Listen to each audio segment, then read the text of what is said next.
مومن ایک چھوٹا لڑکا جو ہر وقت نئی چیزوں کے بارے میں جاننے کا شوقین رہتا تھا، اپنے پہلے رمضان کا بے تابی سے انتظار کر رہا تھا۔ وہ سمجھتے تھے کہ رمضان کا مہینہ صرف روزے رکھنے کا وقت نہیں ہے، بلکہ نماز، مراقبہ اور سماجی خدمت کا بھی مہینہ ہے۔ جب چاند کی ہلکی روشنی آسمان پر نمودار ہوئی تو اسے معلوم ہوا کہ رمضان شروع ہو گیا ہے اور وہ سفر کے لیے تیار ہو گیا۔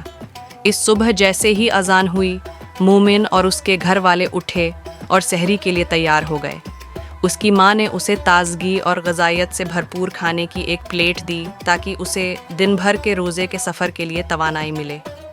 مومن نے اپنے والد کی تلاوت قرآن کو غور سے سنا اور فجر کی نماز ادا کی، اور وہ پوری طرح تیار محسوس ہوا۔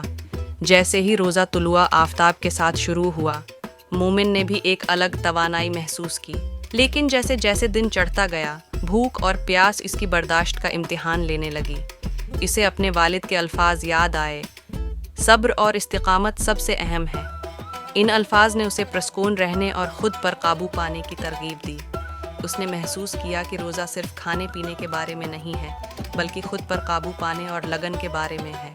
دوپہر کو جب اس کے دوست باہر کھیل رہے تھے، مومن نے اپنا دماغ پرسکون رکھا۔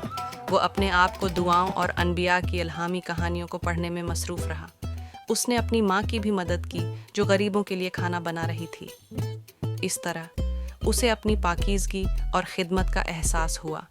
دن بھر کی محنت کے بعد سورج غروب ہونے کے ساتھ ہی مومن کے حوصلے بلند ہونے لگے۔ اس کی آنکھوں میں افطار کا خیال تھا۔ ان کے گھر والوں نے مل کر مغرب کی نماز ادا کی اور پھر گھر خوشبو سے بھر گیا اور لذیذ کھانے تیار ہونے لگے۔ جب اذان ہوئی اور افطاری کا وقت ہو گیا تو مومنین کا دل خوشی سے بھر گیا۔ افطار کے وقت مومن اور اس کے گھر والے اکٹھے بیٹھ کر لذیذ کھانوں سے لطف اندوز ہوئے۔ سب نے ایک دوسرے کا شکریہ ادا کیا اور اس ماہ کی اہمیت کو سمجھا۔